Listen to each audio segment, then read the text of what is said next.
Assalamu alaikum everyone. We are here with the discussion of chapter number 11. Subject is accounting business and society. You people have book with you. You people can refer back to the book for this chapter as well. So हम एक conclusive से discussion करेंगे जो जिसमें हमने sum up किया हुआ चीज़ों को details you can find in the book. और आप अगर आप कंपनीज एक्ट 2017 पढ़ें तो उसमें भी आपको ये सारी चीज़ें कर सकती हैं. इस पे दो टॉपिक्स हैं जो हमने डिस्कस करने. एक मीटिंग्स का है कि कंपनी में कौन कौन सी मीटिंग्स होती हैं और दूसरा फाइंडिंग ऑफ द कंपनी.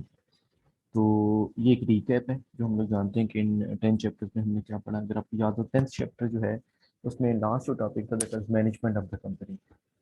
तो मैनेजमेंट में चेयरमैन है, बोर्ड ऑफ डायरेक्टर्स है, चीफ एग्जीक्यूटिव ऑफिसर है, ये सारा हमने डिस्कस किया था. अब वो जो मैनेजमेंट है, ठीक है, वो काम किस तरह करती है, अपनी काम की रिपोर्ट किस तरह करती है. For that they have to conduct meetings. अब जो मीटिंग्स हैं basically those are of three forms. कि एक जो कंपनी होगी उसकी तीन किस्म की मीटिंग्स होंगी. Number one is statutory meeting, number two is AGM और एनुअल जनरल मीटिंग. एजीएम आम जुबान में इसके लिए वर्ड यूज किया जाता है as an abbreviation. Then extraordinary general meeting. तो स्टैट्यूटरी मीटिंग जिस तरह नाम से जाहिर है कि it's a legal legal requirement. जो स्टैट्यूटरी होता है जो स्टैच्यूज के मुताबिक होता है जिसके मुताबिक. तो basically it's the first meeting जो हेल्ड की जाती है कंपनी जब फार्मूलेट होती है, कंपनी जब बनती है.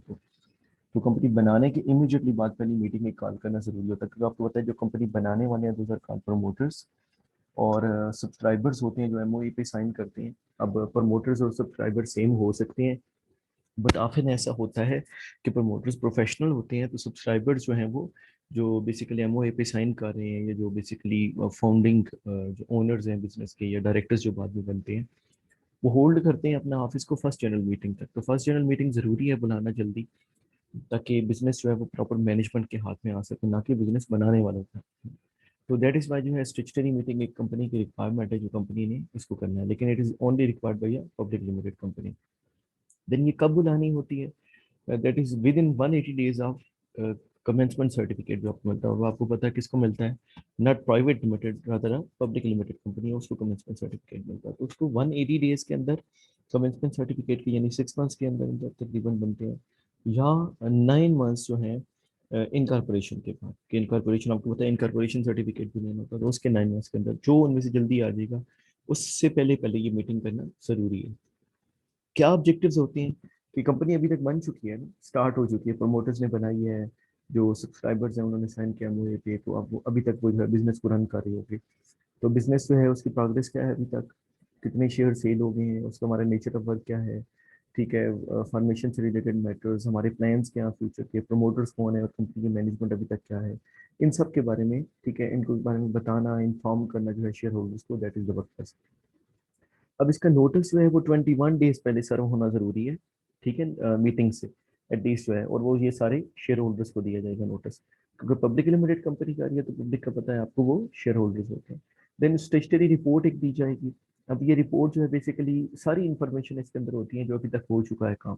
लाइक शेयर्स कितने अलाउट हुए हैं, किन किन को अलाउट हुए हैं और वो कितने अलाउट हुए हैं, कितना कैश रिसीव हुआ है, रिसीव्ड एंड पेमेंट की पूरी डिटेल्स जो है वो दी जाती है शेयर्स और डिबेंचर की जो है, ठीक है. और रिपोर्ट के जो है वो 15 डेज के अंदर अंदर हम लोगों ने ये बनानी होती है. बेसिकली जब कंप्लीट हो जाता है ना सारा प्रोसेस के अंदर अंदर ये रिपोर्ट बनाना जरूरी होती है. और जो स्टेचुटरी रिपोर्ट है it is certified by the CEO, ठीक है, एंड एटलीस्ट वन डायरेक्टर जो अभी तक एक्टिंग कर रहे होंगे हमारे पास एज एक्टिंग सीईओ या एक्टिंग डायरेक्टर्स होंगे क्योंकि अभी तक हमारी वो इलेक्टेड तो आई नहीं है. तो ये सारे जो हमारे बेसिकली सिग्नेटरीज थे एमओए के, सब्सक्राइबर्स जिन्हें हम कहते हैं, वो उन्हीं में से कोई होगा. और ये रिपोर्ट जो है that should be filed with the registrar, ठीक है, ताकि एक लीगल डॉक्यूमेंट के तौर पे हो सके या लीगल प्रूफ के तौर पे हो सके. और अगर हम स्टेचुटरी मीटिंग नहीं कॉल करते देन व्हाट हैपेंस, क्योंकि every public limited company is suppose to call this meeting. तो अगर वो कॉल नहीं करती है तो कमीशन जो है खुद बुला सकता है कमीशन जो है मीटिंग को, या ना हो तो वो कमीशन हो सकता है हमें रेफर कर दे या हम कोर्ट में चला जाए हमारा केस और कोर्ट हमें जो है वो डिसॉल्व कर दे. तो इसके फेलियर की सूरत में आप डिसॉल्व भी कंपनी हो सकती है, बंद भी हो सकती है, या जो है कमीशन वो कहे कि नहीं आप लोग मीटिंग कंडक्ट करें, या खुद मीटिंग जो है वो बुला सकता है. अब ये तो मीटिंग होगी हमारी स्टेशनरी मीटिंग. इसके अंदर अब हम क्या करेंगे, इसमें मीटिंग के अंदर हम जो है कंपनी की नई मैनेजमेंट सेलेक्ट करेंगे क्योंकि अभी तक हमारे पास सब्सक्राइबर्स ने काम किया होगा. तो उनमें हम बोर्ड ऑफ डायरेक्टर्स जो है वो सिलेक्ट होगा मीटिंग में, शेयर होल्डर्स उनको सिलेक्ट करेंगे. Then out of board of directors जो मेंबर्स बने हैं हमारे, उनमें से कुछ कोई चेयरमैन बनेगा, कोई जो है वो बोर्ड ऑफ डायरेक्टर्स के सिर्फ मेंबर्स होंगे, कोई जो है वो हम सीईओ अपॉइंट करेंगे, कोई सेक्रेटरी अपॉइंट करेंगे, इनमें से भी हो सकते हैं, हम हायर भी कर सकते हैं। तो उनको जब हम हायर करेंगे, अब now they will hold the office, ठीक है, तो वो 3 सालों के लिए, आपको पता है, वो होल्ड करते हैं ऑफिस को। और 3 सालों के अंदर जितने भी अफेयर्स होते हैं, though they are responsible for that. उन्होंने अपने पर्सनल इंटरेस्ट को नहीं देखना होता है, उन्होंने अपने ऑर्गेनाइजेशनल इंटरेस्ट को देखना होता है। तो अब उसकी वो एनुअल बेसिस पे, तो उनके 3 साल का टेन्योर है, तो 3 दफा जो है वो एनुअल जनरल मीटिंग्स वो करेंगे, सालाना अपनी रिपोर्ट पेश करेंगे कि हमारी जो है वो मैनेजमेंट के अंदर ये एक्टिविटीज हुई हैं। तो अब जो एजीएम है, ठीक है, सबने कॉल करनी है एक्सेप्ट सिंगल मेंबर कंपनी में, क्योंकि सिंगल मेंबर कंपनी के तो एक ही मेंबर है, ठीक है, वही ओनर है, वही जो है वो बेसिकली सारे ओनरशिप राइट्स रखता है और सारा कुछ उसी का है, दैट इज वाई उसमें कॉल करने की जरूरत नहीं है। अब मीटिंग का टाइम क्या है, एजीएम जो है वो कब होती है, एक तो स्टेशनरी मीटिंग है ना, जो 180 डेज के अंदर या 9 मंथ्स के अंदर होनी है, कमेंसमेंट या इनकॉर्पोरेशन के अंदर। उसके बाद जब नई हमारी उसमें मैनेजमेंट सेलेक्ट हो जाएगी स्टेशनरी मीटिंग में, तो अब उन्होंने 16 मंथ्स ऑफ इनकॉर्पोरेशन, ठीक है, या 120 days of closing of financial year, ठीक है, उसके अंदर अंदर उन्होंने जो है वो बुलानी है। अब देखिए, आप 16 मंथ्स है, तो ये वो 18 मंथ्स बन रहा था ना, सॉरी 180 डेज बन रहा था कमेंसमेंट के बाद, या 9 मंथ्स बन रहा था, तो 9 मंथ्स अगर वो है, तो इसका मतलब है आफ्टर 7 मंथ्स तो जो है वो तकरीबन आपका बनेगा स्टेचुटरी मीटिंग के 7 मंथ्स के बाद तकरीबन ये बनेगी आपकी जो फर्स्ट है एनुअल जनरल मीटिंग है। और ये 30 डेज मजीद एक्सटेंड भी हो सकते हैं, उसको कमीशन जो है वो कर सकती है अगर आप उसको रिक्वेस्ट करें तो। अब इसमें हम क्या करते हैं, इसमें एक तो प्रीवियस मीटिंग में जो कि डिसाइड हुआ था उसको हम वेट करते हैं, या उस पर देखते हैं कि वो 1 साल में उस पर क्या डेवलपमेंट्स नहीं है। अगर 1 साल में जो वर्किंग हुई है उसका फाइनेंशियल रिपोर्ट्स वो प्रेजेंट की जाती है। पब्लिक लिमिटेड कंपनी के लिए आपको पता है ऑडिट करवाना जरूरी है, तो ऑडिट रिपोर्ट होगी साथ। जो बोर्ड ऑफ डायरेक्टर सेलेक्ट हुआ था उनमें से किसका काम सीईओ का था, किसका चेयरमैन का था, उनकी वर्किंग को बैठ किया जाएगा। और जो है वो ऑडिटर्स को अपॉइंट किया जाएगा फॉर द नेक्स्ट ईयर। तो इसका भी मीटिंग, हर मीटिंग की तरह इस मीटिंग का भी नोटिस 21 दिन पहले जाना चाहिए। और ये हेड ऑफिस में सॉरी, ये हेड ऑफिस जो होगा कंपनी का, ठीक है, वहीं पे कंडक्ट की जाएगी, एक कंपनी का जहाँ भी हेड ऑफिस लोकेटेड है, ठीक है, उसी जगह पे जो है वो बेसिकली ये मीटिंग काट की जाएगी। इसके अलावा हो सकता है कि समटाइम ऐसे होता है कि हम जो है वो ऐसी जगह पे कंडक्ट कर सकते हैं जो हेड ऑफिस ना हो, लाइक अगर एक एरिया के शेयर होल्डर्स हैं, वो वीडियो लिंक के थ्रू ज्वाइन कर दें, ऑफिस वही रहेगा जहाँ हेड ऑफिस है आपका।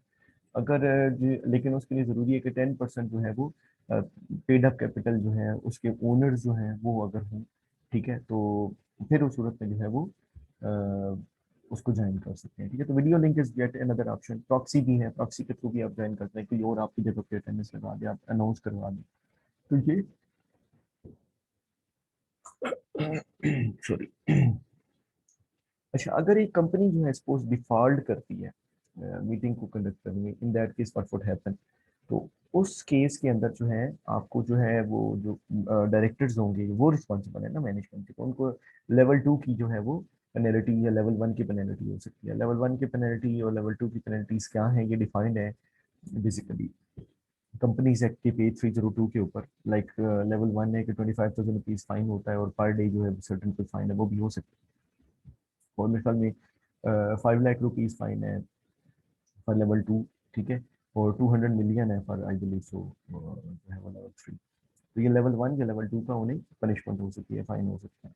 Then meeting by commission, commission भी बुला सकती है ऐसी मीटिंग्स जो है, सर्टन ऐसी सिचुएशंस आती हैं जिसमें कमीशन जो है वो मीटिंग बुला सकती है एनुअल जनरल मीटिंग में, अगर आप फील करती हैं तो। और winding up by court, if you feel to conduct this meeting, court आपको वाइंड अप भी कर सकता है, जिसने हमने पढ़ा था ना स्टेचुरी मीटिंग का। अगर बोर्ड ऑफ डायरेक्टर्स नहीं बुला सकते, मैनेजमेंट नहीं बुला सकती, देन कमीशन बुला सकता है, या कोर्ट आपको वाइंड अप भी कर सकता है। इसलिए meetings are very important. 2 meetings consecutively अगर आप नहीं ना हेल्ड करते हैं अपनी जनरल मीटिंग्स, तो उस सूरत में आप वाइंड अप हो जाते हैं। अच्छा, एक थर्ड जो मीटिंग है ना, that is extra ordinary general meeting. Extra ordinary नाम से जाहिर है ना, समटाइम कुछ ऐसा होता है कि एक्स्ट्रा ऑर्डिनरी मैटर्स होते हैं, तो उनके लिए एक्स्ट्रा ऑर्डिनरी जनरल मीटिंग जो है वो कॉल की जाती है, that is called extra ordinary general meeting. तो अब ये जरूरी नहीं है, इसका कोई टाइम नहीं है ये कब बुलानी है हमने, ये डिफरेंट हो सकती है। अब इसमें कौन कौन बुला सकता है, इसका बोर्ड बुला सकता है, बोर्ड रिक्वेजिशन पे बुला सकता है, रिक्वेजिशनिस्ट खुद बुला सकते हैं, ठीक है, कि कब ये मीटिंग होनी है। तो अब ये जो मीटिंग्स है, लाइक बोर्ड बुलाएगा, कोई भी स्पेसिफिक इशू जो बहुत अहम हो उसके लिए बोर्ड बुला सकता है, या बोर्ड जो है किसी के कहने पे बुला सकता है। जिस तरह अगर शेयर होल्डर्स हैं जिनके पास मोर देन 10% वोटिंग राइट्स हैं, ठीक है, मोर देन 10%, तो इन केस आपके वो शेयर कैपिटल है तो वो बुला सकते हैं। और अगर शेयर कैपिटल नहीं है कंपनी में, जिस तरह वो गारंटी लिमिटेड कंपनी है, उस सूरत के अंदर लेस देन 10% वोटिंग पावर वाले भी कहेंगे तो मीटिंग बुलाई जा सकती है। ओके, इसका भी जो नोटिस है वो 21 डेज पहले सर्व किया जाएगा, ठीक है। और 90 दिन के अंदर अंदर मीटिंग जो है वो, जब वो नोटिस देंगे ना, रिक्वेजिशन देने वाले रिक्वेजिशनिस्ट कहलाते हैं ना वो, जिन्होंने कहा कि मीटिंग बुलाएं, बोर्ड ऑफ डायरेक्टर्स को कहा है उनके पास 10% से ज्यादा है इन case of share holding company, और इन केस ऑफ वो कंपनी जिसका शेयर कैपिटल नहीं होता तो लेस देन 10% भी चल जाता है। तो ये जो लोग हैं ना जिनका बेसिकली 10% से ज्यादा वाली या 10% से कम वाले, वो 21 डेज पहले जो है वो रिक्वेजिशन देंगे, और 90 डेज के अंदर अंदर उस रिक्वेजिशन के बाद मीटिंग कॉल करना जरूरी है। अब ये क्यों मीटिंग बेसिकली कॉल की जाती है, उसका ऑब्जेक्टिव क्या है? लाइक कोई ऐसा काम जो डिले नहीं हो सकता एनुअल जनरल मीटिंग के लिए, तो उसके लिए ये एक्स्ट्रा जनरल मीटिंग कॉल की जाती है। और कोई बहुत ही स्पेशल मैटर जो है वो जरूरी है तो उस वक्त में कॉल की जाएगी। अब इसका जो नोटिस है वो कोरियर के through to should reach to every member 21 days पहले। और इसकी जो मीटिंग के एक्सपेंसेस हैं, ठीक है, वो बेसिकली क्योंकि सर्टेन सिचुएशन में आप बुला रहे हो तो company will be responsible to pay all those expenses. Then अगर आप अगर डिफॉल्ट करते हैं, सपोज एनुअल जनरल मीटिंग को मैंने पहले आपको बताया था, तो दो आप मुसलसल जो है वो डिफॉल्ट करते हैं तो उस में तो कंपनी बंद हो जाती है। तो फिर जब आप फेल करते होते हैं, suppose extra ordinary general meeting की डिमांड आई थी, आपने वो भी नहीं की, या एजीएम नहीं की, तो उस वक्त में आपको आपको पेनल्टी जो है वो पड़ती है। देन कमीशन जो है वो भी इसकी मीटिंग बुला सकता है। अब इसका तरीका क्या है? 21 डेज पहले आपने नोटिस देना है।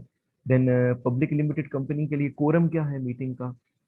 3 members holding not less than 25% of the total voting powers, voting powers के 25% से कम नहीं होनी चाहिए, बेशक वो 3 लोग।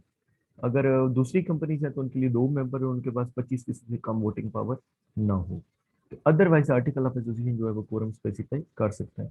Meeting would be held by by led by the chairman of the board.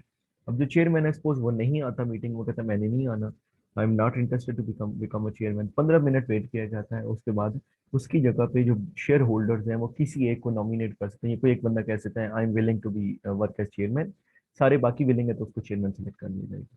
कोई भी नहीं वॉलंटियर होता तो फिर किसी बंदे को भी जो है मेंबर्स कह सकते हैं कि ये मेंबर जो है हमारा चेयरमैन होगा। अच्छा, अब इसमें वोटिंग और पोल्स के जो राइट्स हैं, ठीक है, इसमें क्या होता है कि हर जो मेंबर है, ठीक है, उसके पास paid up value of the share और other securities carrying voting rights की बेस पे जो है ना हम वोटिंग राइट डिटरमिन करते हैं। जो सिक्योरिटीज उसके पास है, शेयर जो उसके पास है, लिमिटेड बाई गारंटी, या कोई ऐसी कंपनी जो है जिसके पास कोई शेयर कैपिटल नहीं होता, तो उस सूरत के अंदर हर बंदा एक मेंबर के बराबर, एक वोट के बराबर होगा, ठीक है। लेकिन आम जो शेयर कैपिटल वाली कंपनी है उसमें ऐसा नहीं होता है। उसमें देखना होता है कि हमारे पास जो शेयर है उसके प्रोपोर्शन हम बनाते हैं, कौन से ऐसे हैं जिनको वोटिंग राइट है, किनको नहीं है। जैसे ऑर्डिनरी शेयर को वोटिंग राइट होता है, बाकी को नहीं होता।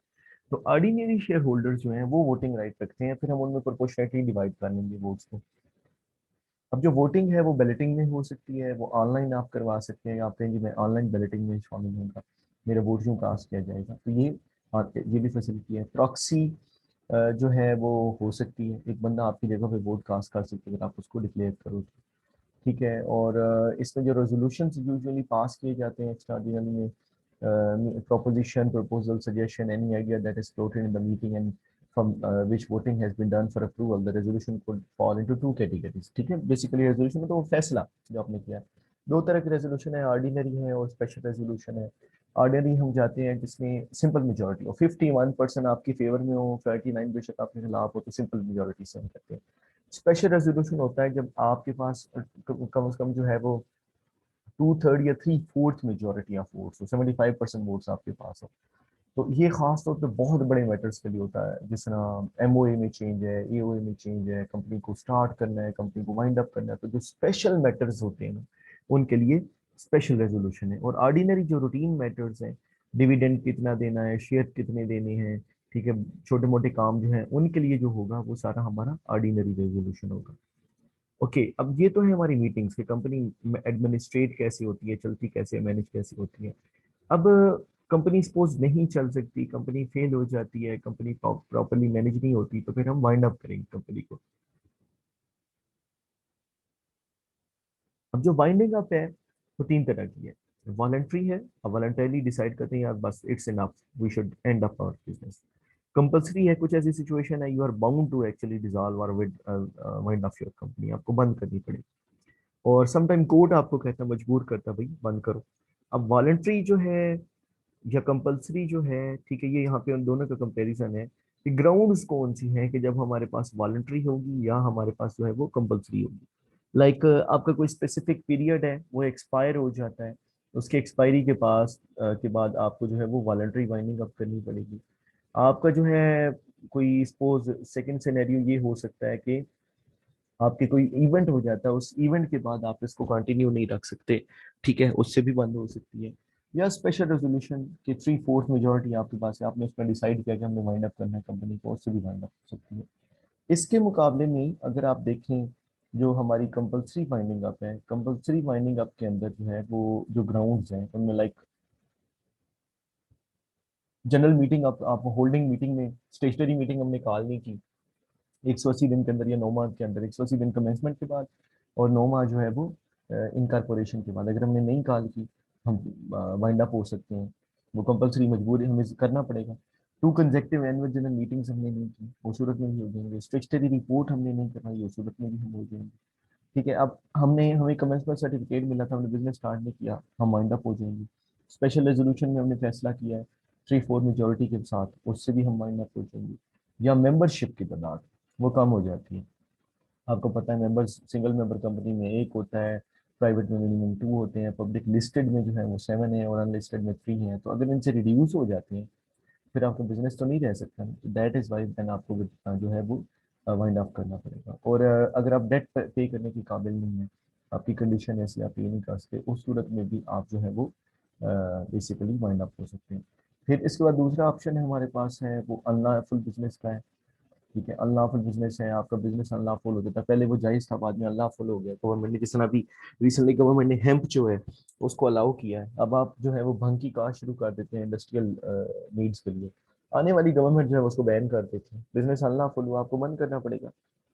तो ऐसा बिजनेस अनऑथराइज हो जिसमें फ्रॉडुलेंट एक्टिविटीज हो, जिसमें अकाउंट्स मेंटेन ना प्रॉपरली किए जा रहे हो, उनके अंदर जो है मिसअप्रोप्रिएशन हो, ऑपरेशन हो। ऑपरेशन होता है ना कि माइनॉरिटी के किसी या किसी और के राइट्स को आप दबाते हैं, वो ऑपरेशन है। ठीक है, तो माइनॉरिटी, यहाँ माइनॉरिटी से मुराद ये नहीं है कि जो बेसिकली रिलीजियस माइनॉरिटीज हैं, माइनॉरिटी से मुराद वो बेसिकली मेंबर्स हैं जिनके पास less than 10% of share capital of the company होगा, उसे हम माइनॉरिटी कहेंगे। शेयर होल्डर्स में से जिनके पास कम होंगे वो हम माइनॉरिटी कहलाएंगे।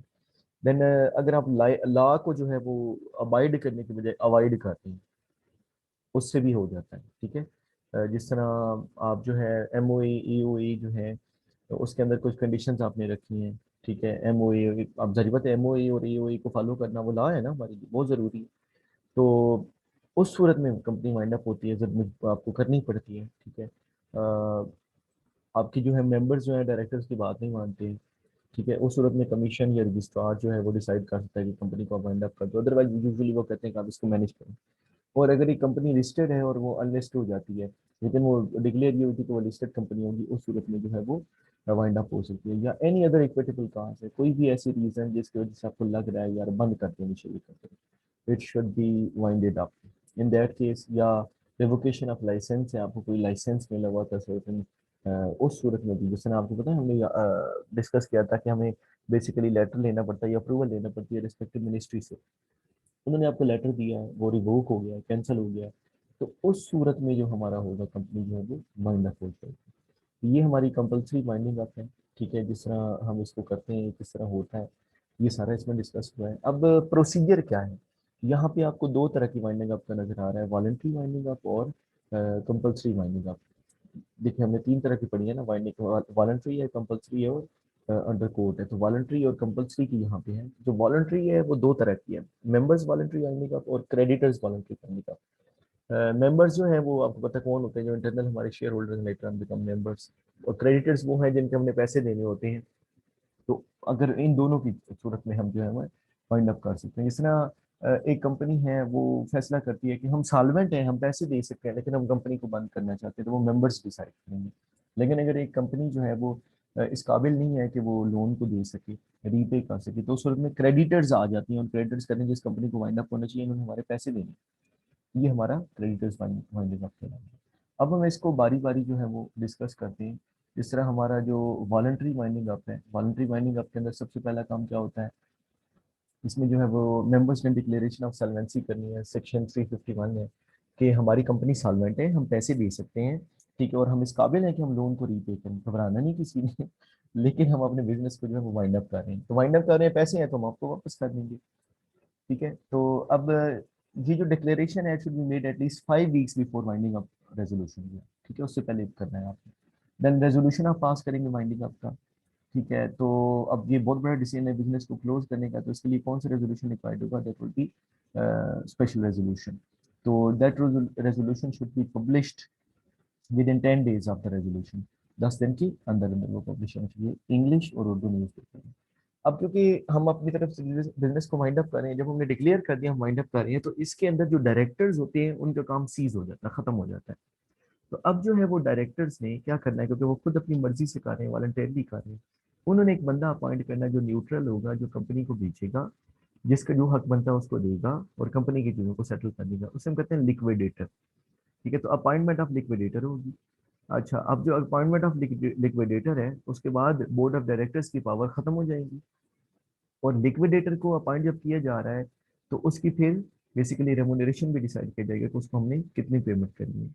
तो 10 डेज के अंदर अंदर जब वो अपॉइंट हो जाए, हमने बताना है रजिस्ट्रार ऑफिस को कि हमने लिक्विडेटर अपॉइंट कर लिया और फलां कंपनी या फलां इंडिविजुअल है। Okay, after that we have filing of vacancy. अगर सपोज खुदा न खासा डेथ हो जाती है लिक्विडेटर की, वो इंसेंट हो जाता है, कोर्ट उसको रिमूव कर देता है। ठीक है, तो अब कैजुअल वैकेंसी जो है जनरल मीटिंग में बुलाई जा सकती, जनरल मीटिंग उसके लिए बुलाने, एक्स्ट्राऑर्डिनरी जनरल मीटिंग बुलाने और उसमें डिसाइड करने कौन जो है वो नया लिक्विडेटर होगा।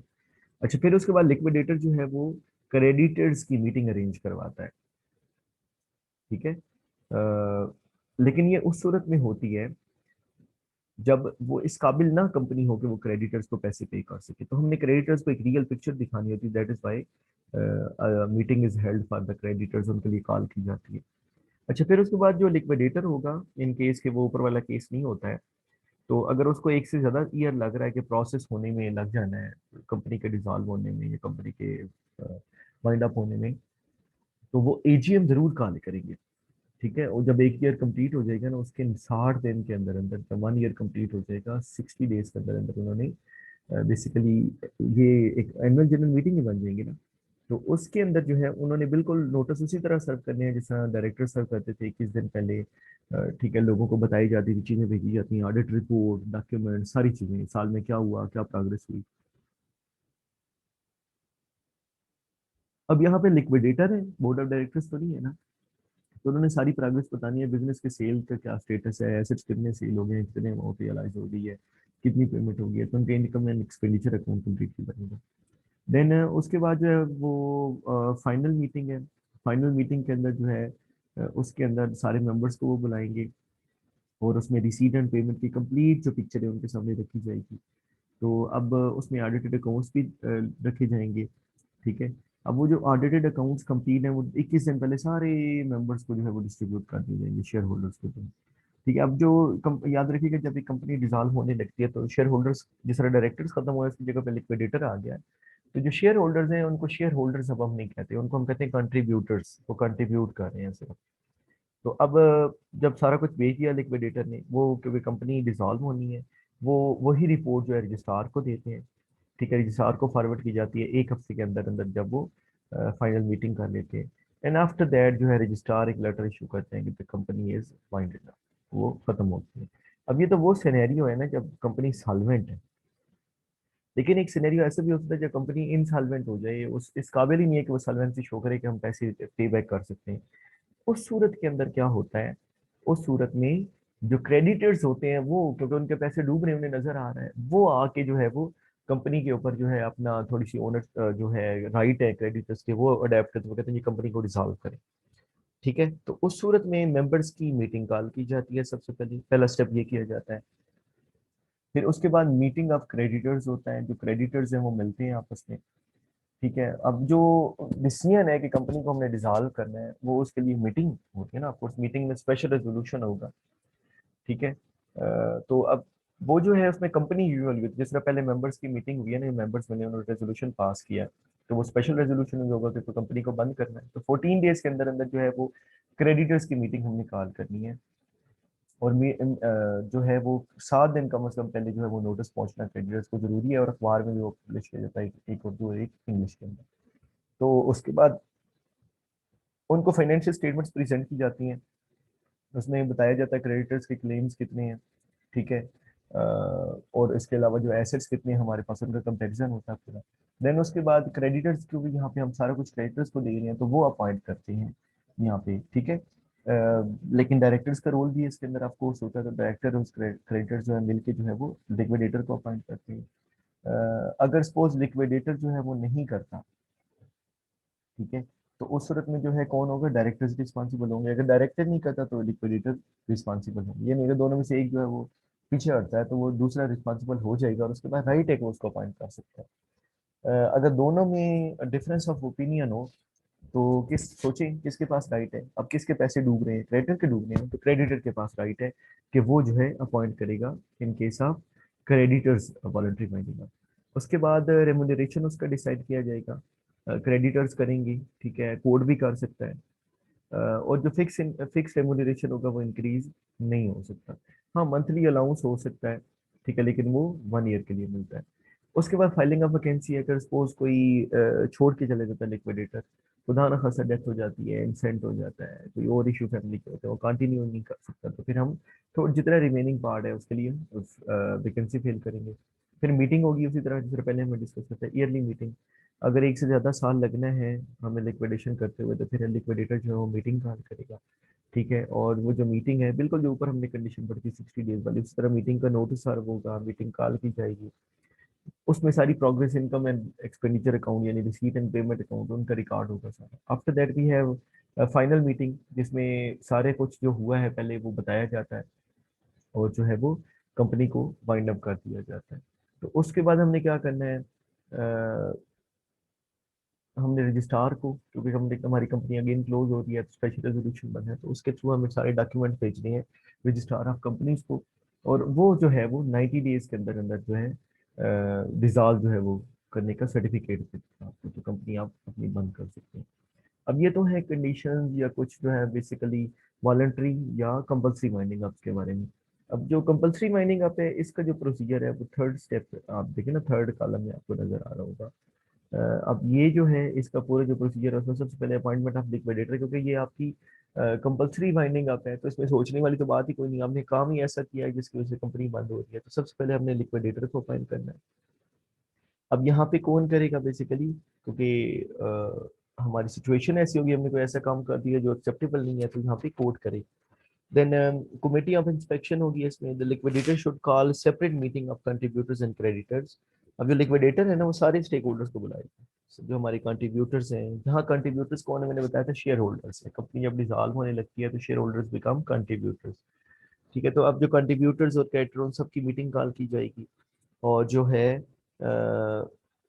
उसके मीनिंग्स क्या हैं, कंपनी क्या करना चाह रही है। ठीक है, इस तरह कोड भी इसमें इन्वॉल्व होता है, कोड भी ये कर सकता है। फिर लिक्विडेटर का अकाउंट खुलेगा कि अब बेसिकली पर्सनल अकाउंट नहीं है, लिक्विडेटर का अकाउंट से बना दिया यहाँ पे कि लिक्विडेटर अकाउंट प्रिपेयर करेगा, रिसीट एंड पेमेंट अकाउंट खास तौर पे उसमें बनाना है। ठीक है, और वो बना के कंप्लीट करके जो है वो प्रेजेंट करेगा जिस बंदे ने भी फ्लोट किया आइडिया माइनिंग आपका, वो कोर्ट है यूजुअली। और फिर उसके बाद जो है अल्टीमेटली कंपनी जो है वो डिसॉल्व हो जाती है। तो दिस इज द प्रोसीजर एक कंपनी को डिसॉल्व करने का। ओके, आफ्टर दैट एक हमारे पास और भी है, fine winding up under supervision of court. जब कोर्ट ने करना है हमारी कंपनी को wind up, court you people know that court तो बगैर किसी रीजन के खुद इंटरफेयर नहीं ना करता, सो मोटो तो नहीं लेते ना हर काम पे, खास तौर पे कंपनीज के मैटर, तो स्टेट के मैटर्स में सो मोटो लेते हैं, जिसमें जज साहब किसी का वेट के बगैर खुद भी एक्शन ले सकते हैं। अब जो कोर्ट है, कोर्ट में यूजुअली जो होता है कि कोई ना कोई कोर्ट में जाता है, कोर्ट को बताता है, ठीक है, कि कोर्ट हमारी कंपनी में ये हो रहा है, कंपनी ये कर रही है। कोई क्रेडिटर जा सकता है, कोई मेंबर जा सकता है, कोई कंपेटिटर जा सकता है, जो हाईलाइट कर सकता है कि ऐसा क्या है जिसकी वजह से कंपनी को वाइंड अप करना है। तो वो कुछ रीजन देते हैं कि कंपनी वाइंड अप हो जानी चाहिए, ये बताते हैं कंपनी में गलत हो रहा है, कोर्ट डिसाइड करते हैं इसको वाइंड अप कर दें।